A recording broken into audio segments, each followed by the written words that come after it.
Au sommaire de cette édition, le projet TKD Thérésien Cadet avance à grands pas et déploie sa biodiversité sur les rivages de Bois-Blanc. Un artiste peintre du Thé-Vlave nous fait découvrir sa passion colorée pour les cases créoles et leur charme d'antan. Le dernier conseil d'administration du Centre communal d'action sociale de la commune des Avirons a traité de son bilan d'activité pour 2023. Le football au féminin se dévoile, les joueuses de l'U16 de l'Océa s'entraînent pour la reprise de leur championnat entre tactique et jeu d'équipe sur le terrain. Elles n'ont en tout cas rien à envier aux garçons. Le patron des gendarmes de la Réunion en visite de courtoisie aux Avirons entretient en tête-à-tête avec le premier magistrat de la ville. Quoi voir et faire aux Avirons ce week-end? On vous dira tout sur l'agenda de la ville des Avirons en fin d'édition. Quel temps aux Avirons ce samedi-dimanche? Retrouvez la météo locale complète des Avirons en clôture de journal.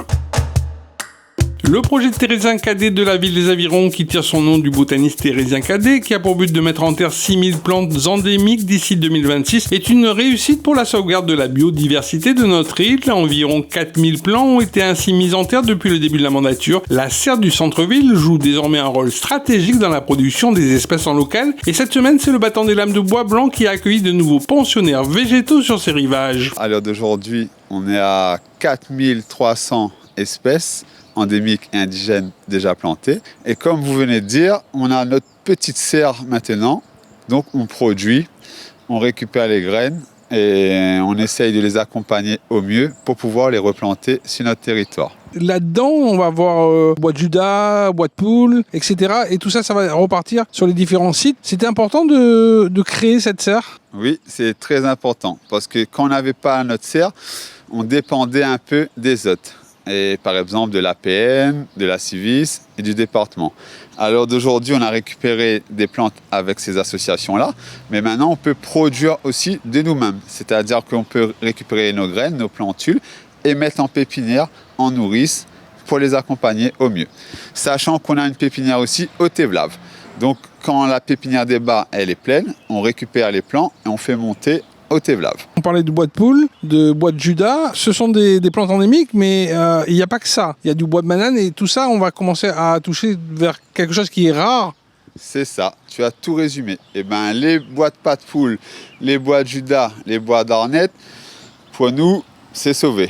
On a planté suffisamment. Donc là, maintenant, l'objectif du projet TKD, c'est de s'orienter sur les espèces les plus rares. Donc, notamment, le bois de corse blanc bâtard, le bois de banane, le bois blanc, le corse blanc, le café marron, le pêche marron. Donc on va vraiment essayer de diversifier. Comme ça, on a une belle palette de végétales endémiques et indigènes. On est au cœur du projet TKD, Thérésien Cadet, avec un projet TKD qui prend forme, qui prend toute sa maturité.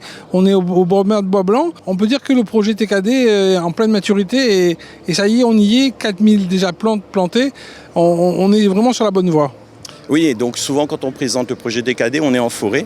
Donc, et là, cette fois-ci, on est au littoral. C'est pour vous dire que le projet TKD touche l'ensemble du territoire du Battant des Lames au sommet des montagnes.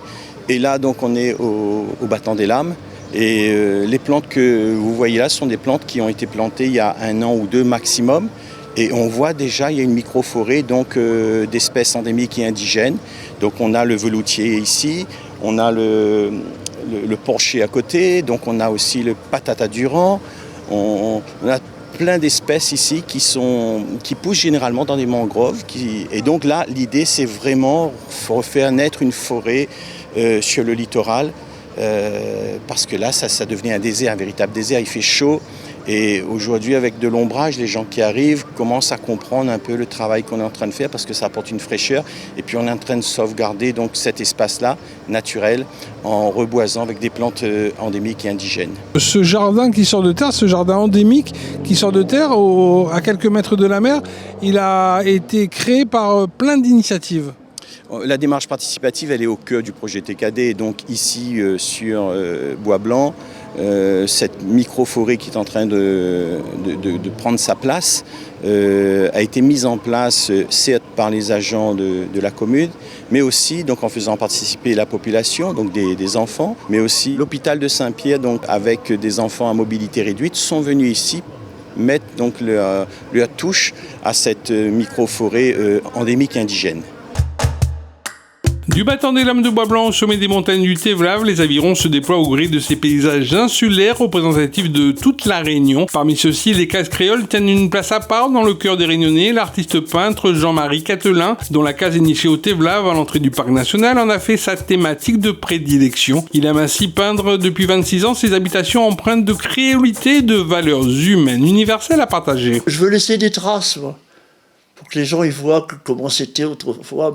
Maintenant, on bâtit des belles maisons, c'est vrai, c'est des belles maisons. Mais c'est pas la même chose, ça a moins de charme, c'est pas pareil. Et surtout à l'époque, il y avait peut-être certaines valeurs qui étaient plus marquées auparavant, qui sont toujours conservées, mais vous aimiez ces valeurs d'humanité, de fraternité et de créolité. Ah oui, et des habitants également, des habitants. Parce que ça change, et forcément que ça change. Hein. Comment vous avez connu le Tevlav ? Ça a été une pure coïncidence ou vous avez senti que là, il faudrait que vous vous posiez, que vous continuiez votre travail d'artiste peintre ? Oui, un peu de ça, parce que j'ai travaillé dans les Hauts. J'étais peintre en bâtiment, un peu décorateur, et ceci et cela. Je travaillais partout. Et j'ai travaillé à Mafat. Et c'est là que j'ai gagné le goût, comme on dit. Vous disiez tout à l'heure, c'est marquer une trace, mais quel est le message de vos toiles ? Pour faire voir aux gens comment les gens dans le passé, comment ils vivaient, tout ça, quoi. Et puis moi, c'est la passion qui me fait travailler. Comment vous pourriez définir la créolité que vous voulez passer dans vos toiles ? C'est quoi cette créolité-là ? C'est une créolité qui m'a plu. Dans le passé, quand je suis venu, que j'ai découvert la Réunion, et il y a un truc extraordinaire, c'est que quand j'étais gamin, je disais toujours, quand je serai grand, j'irai dans les pays où il y a du soleil, où il fait beau, il y a des cocotiers, et bon, je l'ai fait, mais c'est pas en pensant tout le temps que j'ai pas grandi comme ça. Mais après, ça s'est présenté. Et ce soleil, il se retrouve dans vos toiles ? Ah oui, de temps en temps, il y en a. De temps en temps, quand je suis dans les hauts, le ciel il est un peu gris, il est un peu tout ça. Je fais des nuages, je bricole tout ça, quoi. Et si on vous dit vous repartez en Picardie, vous acceptez ou pas ? Non, je repars pas là-bas. Le conseil d'administration du centre communal d'action sociale de la commune des Avirons s'est tenu mercredi en fin d'après-midi en mairie, en salle de conseil municipal, sous la présidence du maire, secondé par le vice-président de la structure et des autres élus siégeant au CCAS. Le bilan d'activité 2023 du CCAS des Avirons a fait apparaître de nombreuses activités dans le domaine social et de la solidarité. Quand on parle de social, c'est vraiment au sens large du terme, à la fois la solidarité, le partage, l'entraide, vis-à-vis des personnes qui sont en difficulté et notamment ici aux Avirons. Et en ce début de soirée, donc, on va voir tout ce qui a été fait en 2023. Est-ce qu'on peut citer quelques grandes actions en 2023 ? Alors au niveau des actions, déjà par rapport à l'axe prévention, donc aussi bien au niveau des jeunes mais aussi au niveau des seniors, donc c'est vrai que nous avons mis l'accent. C'est aussi notre leitmotiv au niveau des Avirons, donc agir avant tout, prévenir également. Et comme on dit... Pour gouverner, il faut savoir anticiper. Donc, et beaucoup d'actions qui vont être développées de plus en plus sur les années à venir. Ensuite, on a travaillé aussi sur une réflexion sur une préfiguration du centre social, parce qu'effectivement, aux Avirons, même si on est une petite commune, une vie tranquille, il y a quand même des difficultés pour lesquelles il faut là aussi anticiper. Après, nous avons aussi travaillé sur la convention territoriale globale, donc c'est toutes les animations à la fois pour les jeunes, pour les familles, pour les seniors, pour les personnes en situation de handicap. On a travaillé aussi sur toutes les aides qui peuvent être apportées lorsqu'une personne se retrouve en difficulté suite à un accident de la vie. Et effectivement, il faut l'aide publique pour pouvoir l'aider à s'en sortir. Le CCS recentre justement toutes les actions qui concernent la solidarité, toutes les initiatives de développement social local sur notre territoire. Ça va du plus jeune âge jusqu'au plus âgé. Ça concerne l'ensemble de la population. Ce soir, vous allez passer en revue ce qui a été fait en 2023. Est-ce qu'il y avait un mot d'ordre pour l'année 2023 et qu'est-ce que serait le mot d'ordre pour cette nouvelle année ? Écoutez, en 2023, c'est vrai que nous avons beaucoup investi dans dans différentes initiatives, mais ça a été une année où on a beaucoup travaillé la Convention territoriale globale avec la CAF qui permet de recentrer un certain nombre d'actions qu'on met en place. Ça permet de structurer les initiatives parce que quand on regarde bien, ce sont tous les champs d'intervention, que ce soit la parentalité, l'habitat, le loisir, la jeunesse. Quand on parle de solidarité, est-ce qu'on ne parle pas tout simplement de proximité, le rôle de l'élu d'impulser une politique pour que la vie change? La proximité, tout à fait. Et aujourd'hui, on fait en sorte que cette population, lorsqu'elle nous interpelle, on fait en sorte d'aller à domicile, de les rencontrer. Et on s'appuie sur des techniciens, type nos travailleurs sociaux. On s'appuie sur nos administratifs qui apportent une réponse concrète à cette population. Et je tiens à dire que souvent, on est le premier maillon, le premier contact avec la population, premier accès. Ceux qui accueillent le public, ça reste le CCAS, ça reste notre personnel, ça reste les élus. À la page des affaires scolaires, veuillez noter que les inscriptions scolaires pour les enfants nés en 2021 sont possibles désormais jusqu'au 29 mars prochain. Le bureau des affaires scolaires situé en mairie centrale accueille les familles pour les inscriptions du lundi au vendredi de 8h à 11h30 et de 13h à 15h. À la médiathèque Jean-Bernard, pour rappel, c'est un concours de poésie qui est proposé jusqu'au 18 mai prochain aux poètes à partir de 15 ans, quand l'assemblage des mots poétiques s'entremêle et s'entrechoque pour parler une langue universelle, les émotions sont toujours au rendez-vous. Alors à vos belles plumes en langue française ou en créole réunionnais pour libérer l'âme du poète qui sommeille secrètement en vous. Toutes les informations sur ce concours sont à retrouver sur les réseaux sociaux de la ville des Avirons ou en appelant la médiathèque au 02 62 26 00 36. C'est de continuité, oui, puisque c'est une 5e édition, comme on dit, et une nouveauté, parce que nous attendons toujours de nouveaux participants. Continuité, parce que nous attendons toujours à ce que les gens y participent, y expriment Azote. Et l'essentiel, dès le départ, on avait mis ça, c'était que les gens y écrivent en français ou en créole sans thème imposé. Nous mettons concours, mais il reste un thème, peut-être dire un peu abusif. Certes, on aura une sélection de textes qu'on va mettre en avant par un jury, composé des gens qualifiés, mais en définitive, tous les participants les récompenser, c'est ça l'essentiel.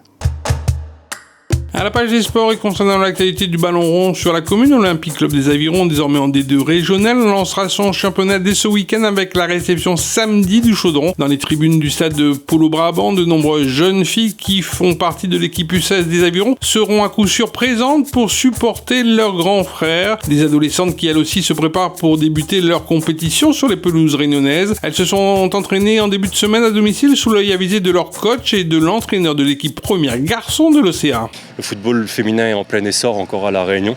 Je pense qu'il y a encore beaucoup de travail à faire, mais il y a beaucoup de valeurs qui sont un peu différentes d'ailleurs du football masculin, mais qui se rejoignent par une seule passion, qui est la passion du football, quoi qu'il en soit. Donc je vois pas pourquoi on serait une fille et qu'on ne pourrait pas être passionné par le football, tout au contraire. Et c'est ce qu'on essaie de prouver au quotidien et essayer aussi de les valoriser un maximum.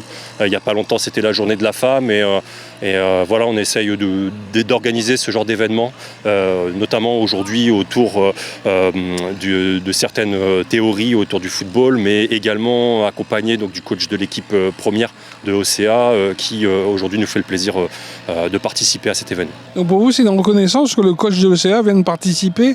C'est sûr, c'est une reconnaissance d'une part, et deuxièmement aussi, c'est indispensable de partager de manière entre les sections, intersections, et essayer de s'apporter mutuellement nos expériences diverses et variées, et surtout de leur transmettre. Parce qu'aujourd'hui, nous, coach, on a un certain âge et on doit leur transmettre en fait tout ce que nous on a appris au football, et puis aussi toutes les valeurs qui tournent autour du football. L'OCA en U16 féminine, ils sont à quel niveau ? Alors cette année on va jouer au niveau départemental. On n'a pas encore reçu le tableau, mais certainement il y aura des équipes fortes et des équipes moins fortes. Voilà, nous on se concentre surtout sur nous-mêmes, essayer toujours de progresser. Le nouveau patron de la gendarmerie à La Réunion était en visite de courtoisie de première prise de contact jeudi matin en mairie. Il a ainsi eu un entretien avec le maire des Avirons. À notre micro, c'est un colonel de gendarmerie, bientôt général étoilé, qui nous a confié qu'il aime déjà notre île avec la beauté de ses paysages. Le colonel Frédéric Labruni, âgé aujourd'hui de 48 ans, est entré à l'école militaire spéciale de Saint-Cyr en 1995. Il a ensuite intégré l'école des officiers de la gendarmerie en 1998. Le colonel a ainsi derrière lui plus de 25 ans de service au sein de la gendarmerie nationale. C'est une visite qui est à la fois une visite tradition et de courtoisie, puisqu'il faut arriver à aller voir l'ensemble des élus, des maires, des parlementaires, pour aller au contact. Et en même temps, c'est déjà une visite de travail, puisque je suis venu écouter Monsieur le maire des Avirons pour recueillir ses avis sur la gendarmerie, recueillir ses doléances, ses besoins. La gendarmerie est au service du territoire, elle est au service de la population. Et dans un territoire et en représentant une population, c'est bien le maire qui est l'interlocuteur privilégié.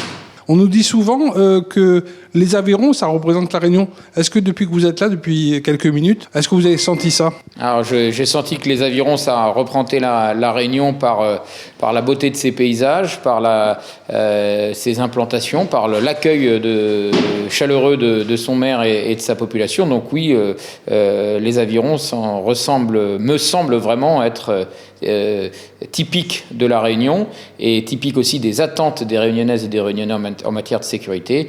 C'est un territoire qui est magnifique, avec des gens qui y vivent, qui sont extrêmement attachants, extrêmement chaleureux et qui sont en attente que le service public de sécurité rendu par la gendarmerie soit à la hauteur, et donc c'est un enjeu.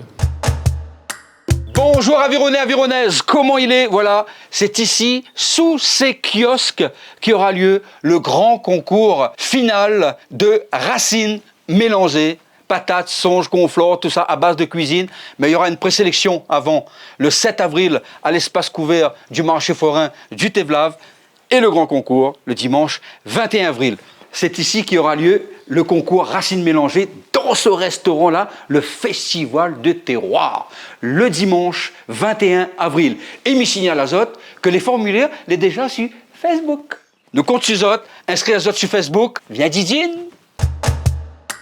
À noter, comme à l'accoutumée dans votre agenda de fin de semaine, le traditionnel marché forain du samedi matin en centre-ville, implanté sur le parvis de la mairie centrale des Avirons, avec ses bons fruits et légumes de saison, ainsi que ses succulents produits du terroir réunionnais qui vous attendent pour bien commencer le week-end.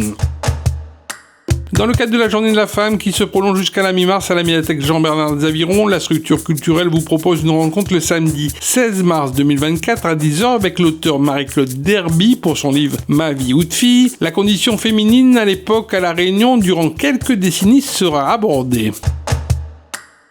À la page de la météo pour ce week-end aux Avirons, c'est un généreux soleil qui devrait être présent globalement samedi et dimanche dans le ciel des Avirons, du battant des lames de bois blanc au sommet des montagnes du Tevlav. Samedi, la température maximale pourrait atteindre les 29 degrés. Dans l'après-midi, de rares pluies pourraient aussi se produire en deuxième partie de journée de samedi. Dimanche, un beau soleil de saison sera toujours de sortie dans un ciel sans nuages. Le mercure devrait également afficher les 29 degrés en maximale comme la veille, une journée dominicale qui s'annonce ainsi radieuse et agréable.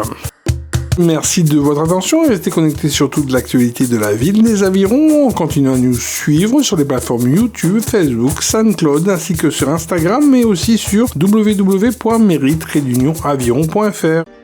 Ville les Avirons, vers un territoire durable.